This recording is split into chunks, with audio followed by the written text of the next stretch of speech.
PG-13. Yeah, keep it PG-13. And with that, football's back, everybody. Welcome to the first episode of the Chronicle's sports podcast. We're calling it Sports Dump. Chronicle editor Eric Schwartz put his foot down and would not let us call it Let's Take About It. Even though that name has brand appeal and a history in Lewis County, it's obviously Lewis County's first podcast, one of the most prestigious. But we are leaving Let's Take About It in the past, and this is Sports Dump. So we are preparing to take our first sports dump of the season. Our goal will be to have one podcast a week through the school year where we sit around, talk about the upcoming prep sports events, games, cool stuff that happened, any major issues that might pop up, things like that. So we'll get into it. In this first episode, I think we're just going to run through the football landscape, what leagues look like, what teams look like, and then go over this week's grid picks and maybe do a little quick fantasy football intro for Lewis County, not NFL. If you want to listen to a podcast about NFL fantasy football, I'm sure there are some options out there somewhere. So I'm Aaron VanTuyl, occasional Chronicle sports writer. I'm joined by sports editor Eric Trent and new sports reporter Alec Dietz. Am I pronouncing that right? Yeah, well done. All right. We'll start with you, Alec. What's your deal? Where'd you come from? How'd you get here? It's been a whirlwind year. I went to Woodinville High School, so east side of Seattle. Graduated in 2016. Feels like longer ago than it actually was. Went to UW 4 years, graduated into this COVID-19 pandemic. Roamed around for a little. I tell people it was the worst time to get a sports job probably ever. After I remember being in Las Vegas covering the Pac-12 tournament, covering the Huskies. They lost. They canceled the tournament later that day.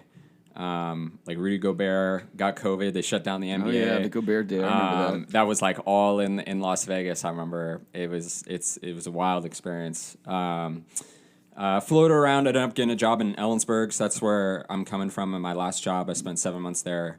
I covered every sport fit into 4 months deal over there, and just took this job 3 weeks ago. Yeah, it's there's a lot more schools out here compared to where I was coming from. I was only doing 3 schools in Kittitas County, much more spread out. So we got 15, and we're doing more than just Lewis County. We're doing Thurston, a couple Thurston County schools too. But really talented. I've only had the chance to go out to a couple schools, but been really impressed with the way practices are run, and how many the teams out here love football or volleyball or soccer, whatever the sport they're out at. They're really passionate about it. So it's been a busy but a fun first 3 weeks. All right. And Eric Trent, you've been here, what, like a year and a half? Yeah. Now, something like that? February 2020, yeah. All right. And are you excited to finally have like a regular sports reporting editing job again? Oh, yeah. Yes, this is going to be nice. Closer. Good to have the help here. Finally, it was not fun doing a lot of this. Well, you helped me, but a lot of it was, by myself. It's nice to have somebody full-time, so I'm excited for that. Yeah. All right. And so how long have you guys been, how many practices have you guys been out to? What all have you seen? And out of that stuff, what really stands out so far? Anything, any interesting practice situations covering any sport? You mentioned something about juice. Yeah. Centralia. I went to Centralia Volleyball. They had juice boxes set up on a little table off to the side, and they were encouraged to, if they see a teammate being energetic, to give them a juice box, which is a way to make them bring the juice, is what Coach Marty Smith said. Did that make it into your story? It did. It was my lead, actually. Great stuff.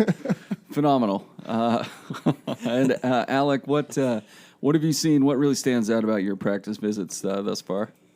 Gosh, it's just like I was talking about earlier, just the amount of teams that are going to be competing this year. It's pretty crazy how, especially when you look at like volleyball and football and girls soccer, all the sports that are happening. I mean, they played a spring season half a year ago. They're normally used to getting a year off. So I was at a WF West the other day, and they were like, yeah, normally we wait a year, but like we just kind of went right from our spring season to summer ball, and now we're getting ready.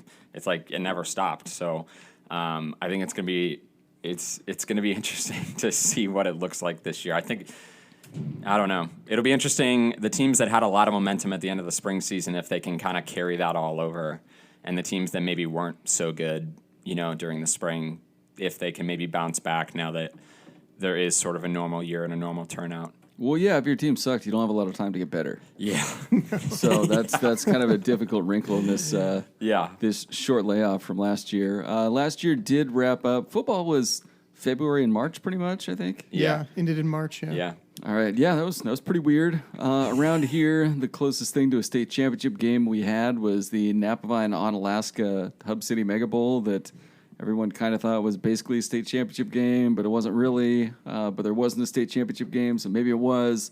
And that was a pretty interesting game. It was probably the most hyped game of the year that wasn't the Swamp Cup, which is hyped just for, tradition's sake. Interesting game. Napavine came back in the last couple minutes and pulled out a 2-touchdown win there. And both of those teams should be pretty good again this year, right? Yeah. Okay. Yeah. Now they're playing week 2. All right. We'll get to that in a minute. But Trent, what do you remember from last year's football season? What stands out the most? The one thing that stands out was the Rainier at Toledo football game in about a foot of snow. And they couldn't even sweep it off of the field. The players just had to play in a foot of snow. And it was just like a snow bowl. And that's the one thing that stands out, I think, most from last season, besides the COVID, obviously, all that stupid stuff. All right. So shall we jump right into the league-by-league previews and go through some teams? And I'm not all that up on football this year. I haven't been helping with preview stuff or anything like that. So you can explain to me everything I need to know. We'll start with the Evergreen 2A Conference. How many teams we got? 6, 8, 10? We got WF West, Centralia, Rochester, Tumwater, Black Hills, Aberdeen, Shelton. You got a Shelton in there? Shelton, yeah. So I think that's it. I think it's 7. Shelton is, of course, the darling team of Matt Beatty, former sports reporter, sports editor. We might try to get him on the podcast at some time to tell him tell us what his deal is, what Shelton's deal is, all that. But first of all, who is projected to be the best team in the league, and why is it Tumwater? It's actually going to be Aberdeen. I mean, yeah, it's Tumwater. It's I mean, you went to their practice. Yeah, you know them better. Yeah, I went out to their practice, and I covered UW football for 3 years, and it looked like UW football practice. Well, the way it was run. UW's got a fairly prominent Tumwater fellow on there, don't they? They do, yes. Ryan Otten. Cade Otten. He looks exactly like his brother. Tux. They're like the same. It's crazy. I think he's listed at 6'5", 240.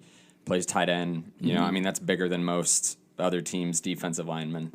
They run that wing tee that they're known for, and I expect they're gonna roll right through that conference. I don't see a loss on their schedule. All right. Say Tumwater gets wiped off the face of the earth by a very specific hurricane that somehow skips Black Hills. Who's your next best team, or who else has kind of got some juice, as they would say at a Centralia volleyball practice, going into the season? Who else looks good? Who's kind of the rest of the top of the heap there? It's probably going to be WF West. Okay. None of these teams, Shelton joined the league last season, but none of the teams faced Shelton because they were in Mason County and there was different rules. They couldn't play each other. So we don't know how good Shelton is, but it's looking like it's probably going to be WF West number 2.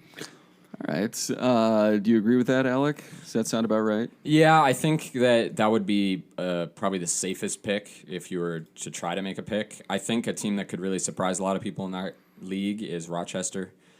They actually don't have Tumwater on their schedule. Obviously, that's going to help them. I also think they have a lot of experience. Talon Betts is one of the best running backs in the area, if not the best. They got a 2-year starter quarterback who's also a senior. Who's that? Landon Hawes. Okay, yeah. They're going to be mostly running the football. I was told that they're going to try to limit their turnovers as much as they can this year. They were in a lot of the games that they played this year, or in the spring, I should say. So I think that they could surprise some people and maybe push for that second spot. But I do think Tumwater is going to run away with it.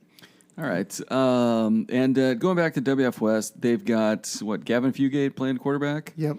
Big kid, started a little bit last. What, is he a junior, sophomore? He's a junior, yeah. Okay. He filled in once or twice as a freshman, I think, and then he was the guy last year, right? Yep. How's he look? Have you guys talked to Dan Hill over there, and how are things in Chehalis? Yeah, when I went to the practice, talked to Gavin. He was the first team all-league quarterback last year, threw for over 700 yards, 10 touchdowns, ran for a couple more. He's going to be like the main guy there. Mm-hmm. They lost, what'd they lose? They lost 9 all-league selections from last year. That's okay. And they bring back 4 starters on offense, 3 on defense. But looking at their practice, they had like 80 kids out there when I went. So they've always got they've got a pretty good turnout. Yeah, they've built a pretty good program over the last 15 years or so. Yeah, oh yeah. All right, so WF West probably good. What have we heard out of T-Bolt's boys over on the turf? It's looking a little rough for Centralia. I went out there. T-Bolt expects T-Bolt. He expects 18 kids to suit up against Class 3A Evergreen in their season opener. Ooh. Yeah, because not having enough practices and ineligibility. So and they've struggled with numbers in recent years. They had only 35 kids last year, which is not very much for 2A. Yeah. Who have they got as far as some skill guys to look at? They don't. They lost all their skill guys mostly. Their main returners are 2 linebackers, Gabe Seymour, Mikey Hoyt, and then a lineman, Willie Stinkaway. Those will be the leaders on the team. Everyone else is new almost. All right. Going to be an interesting season for Centralia. Anything else stand out about the EVCO? Black Hills is usually fairly competitive. You checked them out, right? Yeah. I went out there. So they had a really tough spring season. But I mean, they were coming off, I think, a state quarterfinals appearance in 2019. They went 11-1. I think they might have beaten Tumwater that year. Technically, their last full season, they were good. But they're welcoming a new coach, Garrett Baldwin. He's a young guy. I don't even think he's 30. He graduated Black Hills in 2010. And he is very, I could say he's very energetic. He's very confident. I think he's definitely one of those coaches that I think he believes that if you don't pick yourself first, you're not going to have a good year. Mm-hmm. So, he was like, yeah, we want to go beat Tumwater, or we want to go beat WF West. So, even though I think they only won 1 game in the spring, they have high expectations. Okay. All right. Shall we move on to the 1As? The 1A Evergreen League. Let's see who's in that league. We got a Montesano. Yeah. We don't have a Forks anymore. Nope. We got a Hoquiam. We got a Tenino. We got an Enumclaw in there. Eatonville. That's right. Yeah. Who is that? It? Anybody else in that league? Elma. It's been a while. It's changed a lot over the years. Yeah, Elma Hoquiam. Elma? I think that's it. Yeah. Okay. All right. How are the Beavers doing? They have Takari Hickle is what they have. The Oregon State commit, 3-star defensive end. He's huge. I think they have him listed 6'4", 240. He's going to run it for them. He's going to be getting the sacks. I think he had 16 tackles for loss last year. He's huge, and he's probably going to be the main guy for them. All right. Do they have guys back at quarterback, running back? I want to say they had like a Livingston kid at one point. Gosh, I can't remember. Sean something maybe. I don't know. They went 2-4 last year. They beat Rochester at the season finale, and they beat Seton Catholic, which Seton Catholic was not very good. But all right. Are they going to fare better in league than they did last year? I don't think so, because Eatonville joins the league, and Eatonville was really good in 2A last year. Mm-hmm. I think Eatonville was pretty high up in the AP poll. They just dropped like second in the classification. So I think it only gets tougher for Tenino this year, even though they have probably the best player in the entire league. All right. We will hope for the best for Tenino and our boy, Coach Joe, the athletic director. And let's get into the meat and potatoes here. What are the 2Bs like? What do we got? We got divisions in the Southwest Washington 2B Football League. Tell me what's happening. Yeah, so last year there was a upper south, upper north, and then there was a lower east west. Lower east west was all the teams that were young and had their numbers were down, like Adna, Wakayakum, PWV, Ilwaco, teams like that. This year it's just a north and south with the teams split up, and they're actually split pretty evenly. The South is Kalama, Onalaska, Adna, Toledo, Wahkiakum, Stevenson, and Toutle Lake. Okay. And then in the North, we have Napavine, Forks, Rainier, Raymond, South Bend, PWV, Morton, White Pass, Ilwaco, and North Beach. Okay, interesting. Yeah, it's going to be. I feel like it's split pretty evenly though. Yeah, that's a pretty even split. What are the? So you're playing. If you're an Adna team, you'd play all the other teams in the South, and then do you get is there space in the schedule for like a one crossover game or a non-league something? There is one crossover game for, I think each team has one crossover game. Yeah. Okay. Let's start with the South. Who are the teams to beat there? What have you heard? Who are the projected like top three maybe? I think it's gonna be Napa in the South. I think we'll start with the South. Yeah, Kalama I think is gonna be number one. They have the best 2B quarterback in the state in Jackson Essery. Ooh, high praise. I've seen. He's the best athlete, but is he the best quarterback? I think he is. The age-old debate continues. Onalaska is going to be right there too, though. That's going to be a good game when they play. Onalaska's loaded again, and then it's going to be probably Toledo third in that league. I think Adna still is another year away from kind of getting back up there, and then the rest, Wahkiakum, Stevenson, Toutle Lake, are still a step below everyone else. I think. Let's see. Outside of Essery for Kalama, do we know anything about them? They got a new coach, don't they? Do they? Have I a can't new remember. coach? I'm not sure about a new coach, but I do know from what we've been hearing from the guys down at TDN is that team will go as Essery goes. It's going to be a Johnny Manziel Texas A&M situation where he's he will be the focal point, and I have Onalaska as my favorite to come out of that division. I think as a team they're much more sound defensively. I think they have less question marks.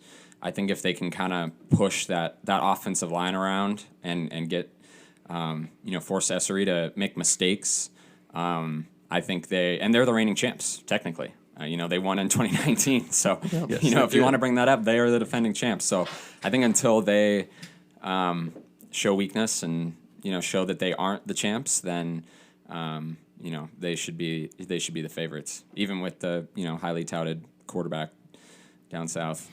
All right, and then obviously we got to ask about how are Maz and Nelson and the boys faring out in Grid City? Yeah, you just recently met them. Yeah, they are characters. They are characters. Yeah, they were great riding around in that cart. Did they? They offered me to ride in the cart too. I was like, I'm gonna take pics and then get out. Did they criticize what you were wearing? No, but you're not cool with them yet. Then no. Well, I did say I went to Woodinville. They said that was like Harvard, so I was like, I guess. I don't know. Well, Maz went to the Rochester, the Thurston Lewis County line in Rochester. He went to the Harvard of the Lewis Thurston County line in Rochester, so he knows what he's talking about. Yeah, but they have so many seniors. They've got so many guys who were sophomores when they played on that state championship team that are going to be factored. Marshall Haight is a stud. He's huge. The way they run the football, and I think they're replacing a quarterback. But they just are a program and a well-oiled machine. They're going to be a tough out this year for sure. All right. Other than Marshall Haight, any guys you want to mention you've heard about from them?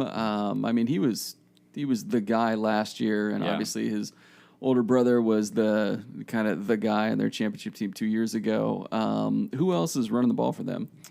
Who's that? It was Gunnar Talley. Gunnar Talley. And we actually suspected he might be the quarterback this year. And obviously no idea. I think I went on their opening day, so they weren't doing any full stuff for me to get a look. But the way they run the football and they got 3 or 4 guys that we probably never even heard of. They're going to come out and run the ball for them pretty well. So did you see him throw any passes at the practice you were at? Nope. Shocking. Keeping it under wraps. Yeah, that's why. Yeah. They plan to throw a lot this year. Oh yeah, we'll see. All right, and let's see. You mentioned Toledo too. What's going on down there? What do they got? They got the kid that was driving the van. Yeah, White Neff is going to be first-year quarterback for them. They lost. They're another team that lost a lot from last year. What do they have? Josh Tilton is coming back. I think he's a lineman. I don't know because we haven't gone down there yet. It's hard to say, but they're always a good team every year. They're always pretty solid. Yeah, they run a pretty good ship. That's Mike Christian's still there. Yeah. They're going to be competitive. They're pretty good. And then what's Casey got going? Casey's got their main guy is going to be Gabe Slape. He was on pace to break their all-time tackle record last year, but they only played like 6 games. Yeah. And he's a little guy. He doesn't even look like you wouldn't think he would be just a ferocious linebacker. I saw the picture. He kind of stands out. Yeah, next to Takari Hickle. I was disappointed to see that Keith Olsen was unavailable for the photo shoot. Him next to Slape would have been pretty impressive. Yeah. I'm sure. I mean, Casey's always got a ton of kids out. Is that what it sounds like this year too? They're usually running, 40s, 50s. Close to 50, maybe. Yeah, I'm not sure. They have Lane Johnson is going to be their quarterback. He is a sophomore. He started the last 2 games for them, and he's already like 6'1", so he's going to be. I think he's going to be pretty good, and I think they'll be a little bit better than they were last year. Last year they only went 1-5, so I think it'll be a better season. All right, and then the North Division. The North. We got who are the kings of the North this year? We've got Napavine. It's going to be Napavine. It's going to be Napavine. All right. Who else is contended? We got Napavine. We got Rainier. Raymond. What else do we say? PWV. PWV. They're solid. Yeah. Raymond South Bend. Is this their first year as a combo, or was that last year? Last year. What's the mascot? Ravens. They ended up to not. Yeah, the Ravens. Yep. Okay. It's the Ravens. I like that. I like that a lot. It's not a common mascot, so that's good. No, it's nice that they didn't just go with Eagles or something like that. All right, well, we'll start with traditionally the former Pacific League teams, the bottom half of that don't fare so well. Your North Beaches, your Acostas, they can be a little interesting sometimes, but you probably don't have to worry too much about them like crashing the party at the top of the league there. Nope. So we'll start with Rainier. What's looking good for Rainier? So Rainier lost Mikey Green. He was like the Brett Favre for them. He was a fun quarterback. He was. He'd just chuck it 50 yards. Yeah. He's gone. They also lost. He would have been a junior this year. Jake Jeske was their star running back. Oh yeah, he was good. He was good. He and his family moved to Eastern Washington to be closer to family. Mm-hmm. So he's gone. His dad was the AD too, I want to say. Yes. Yep. His dad was the AD. They have They have Sean Mahaffey back, he was a really good wide receiver last year. The kid that's taken over quarterback is their star basketball player. I can't think of his name right now. Oh, Spravsky? Spravsky is going to be the quarterback. He's a good athlete. Okay. So he should be pretty good filling in there. But I think they're going to be a little bit down from last year, if I had to guess. And they open this week against Toledo. Yeah, that's going to be a good game. They always seem to play a decent game between the two of them. I think I predicted that one being pretty tight. Yep. And then we got to talk about Napavine. Who is taking over at quarterback? And are they a system quarterback or a star? They lose one Demarest and gain another. So Lathan is gone, the all-around athlete, and his little brother Ashton is taking over. Haven't seen what he looks like. I hear he fast. Probably looks like his brother. The rumors are that he's a better passer. Yeah. Interesting. But those are the rumors. Not as fast. All right. Did those rumors come from Napavine camp, Napavine assistant coach Brian Demarest, or somewhere? I'm reading SB Live says, I've been here 3 weeks. I'm learning as I go. Would you say they are probably going to be leaning on the running game, either of you? It sounds like they got at least one large person on the line. Yeah. At least one. And I mean, they're returning a second-team all-leaguer in Gavin Parker. Oh, he's good. I've heard a coach tell me that even last year, he was actually the guy on their team they were worried the most about. Yes. Yeah. Just kind of a tough, kind of ferocious runner, good defensive player.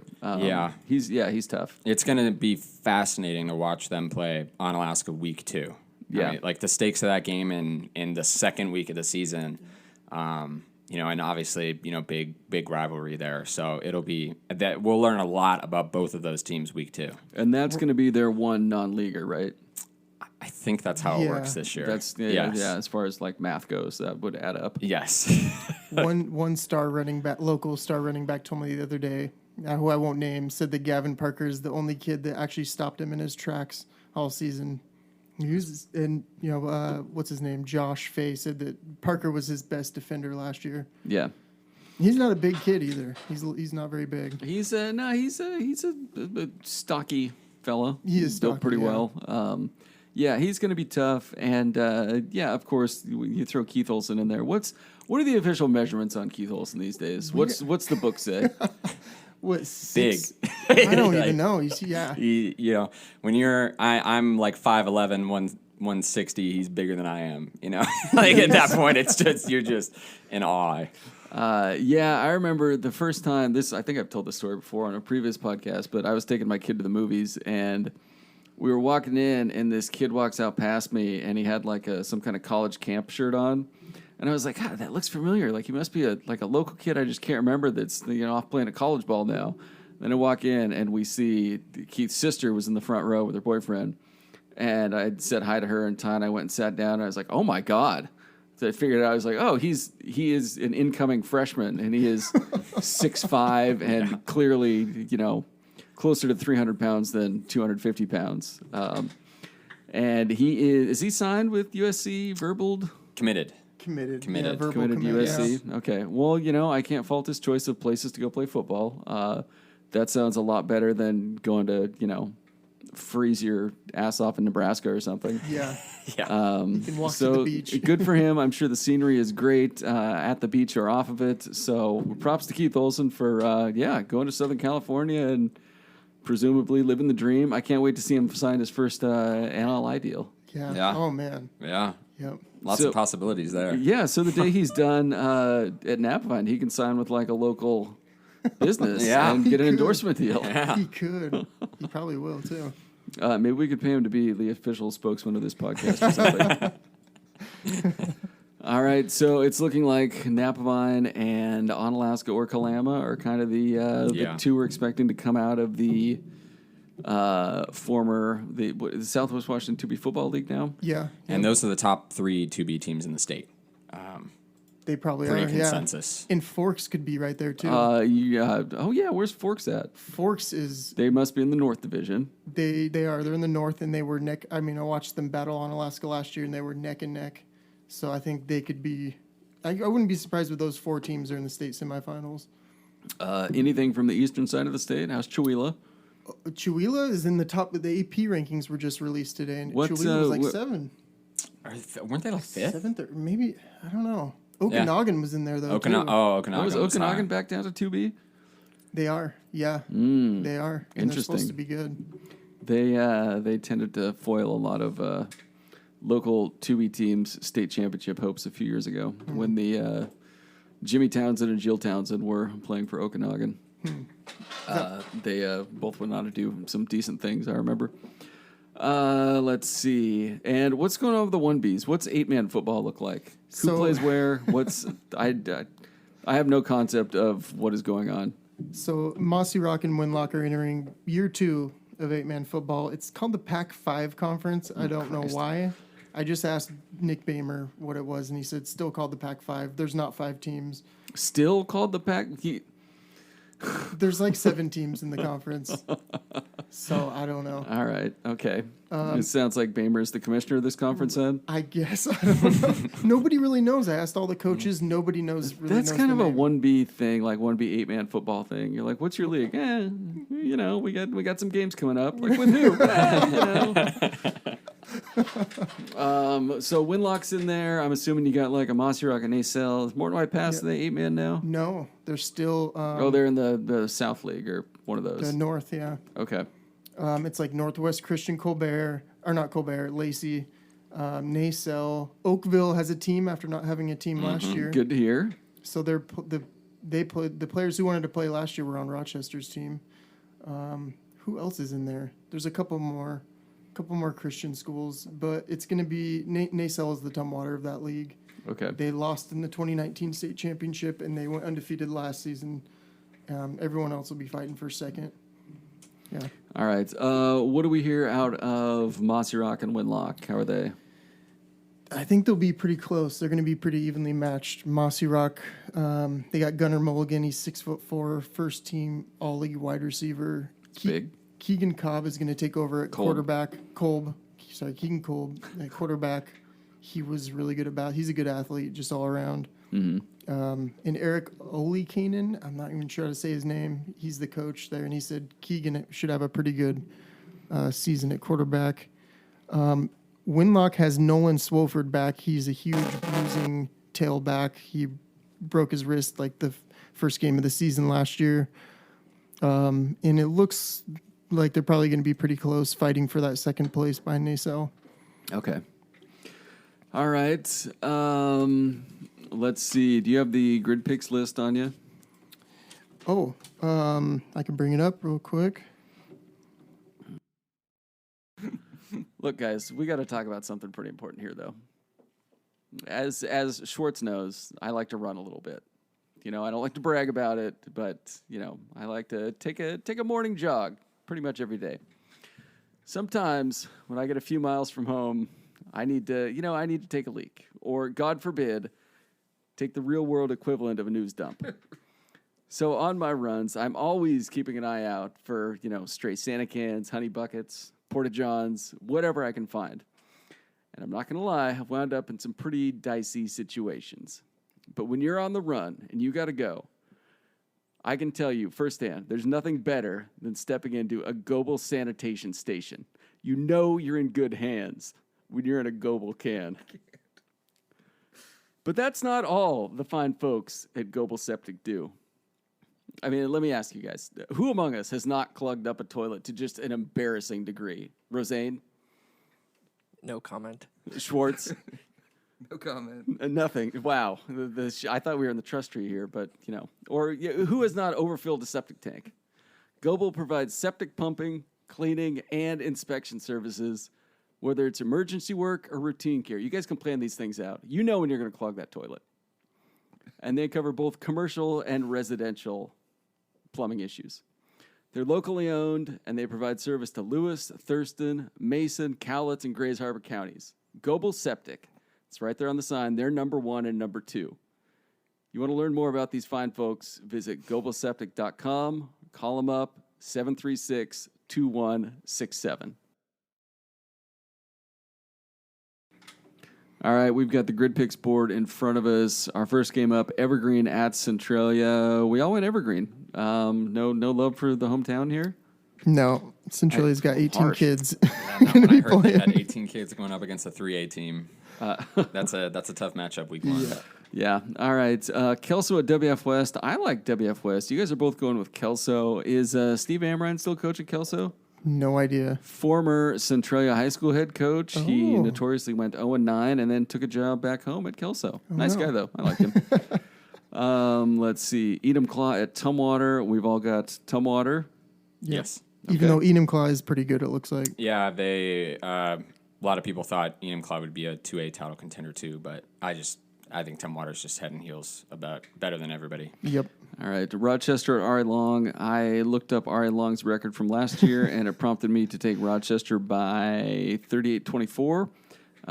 Any concerns with that margin of victory? No, I got the same margin of victory. I actually think that Ari Long's really going to struggle to score.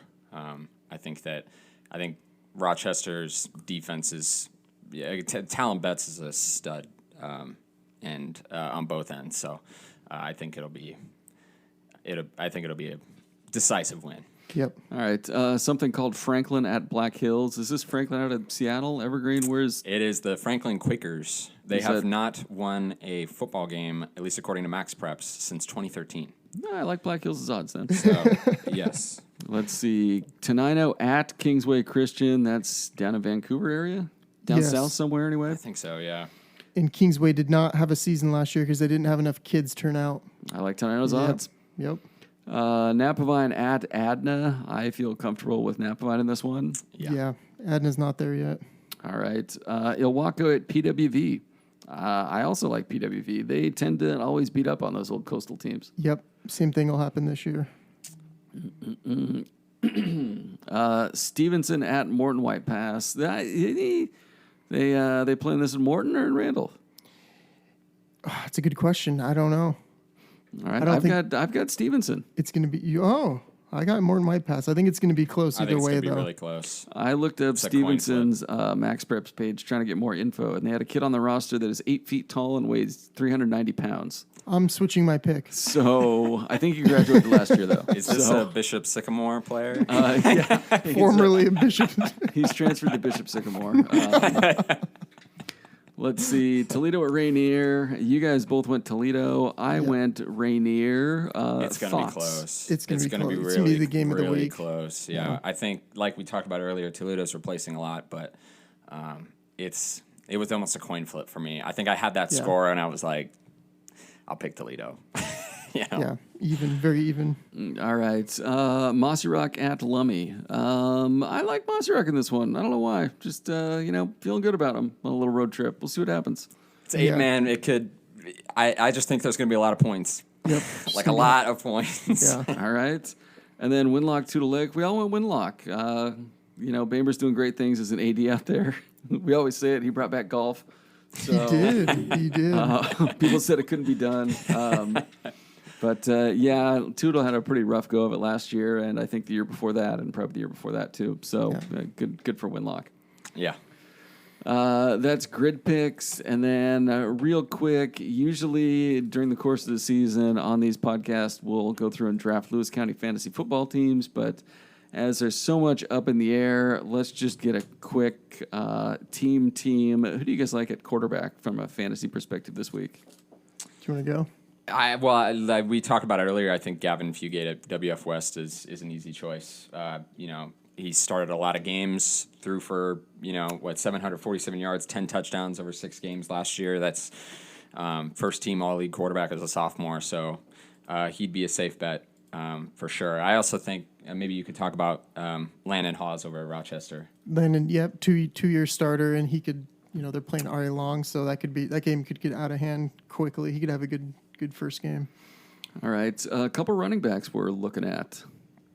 Talon Betts, obviously Talon Betts. Guy. He's going to light up R.A. Long. He's just going to shred them. And then the other one, I guess he's not on the board this week, but Marshall Haight would be he would be probably a go-to. There's a lot of good running backs in this league. I'd throw Parker in there. Yep, Gavin Parker from Napavine. I think he's going to probably start off hot. And I would imagine PL Valley has somebody at running back who's going to do a fine job.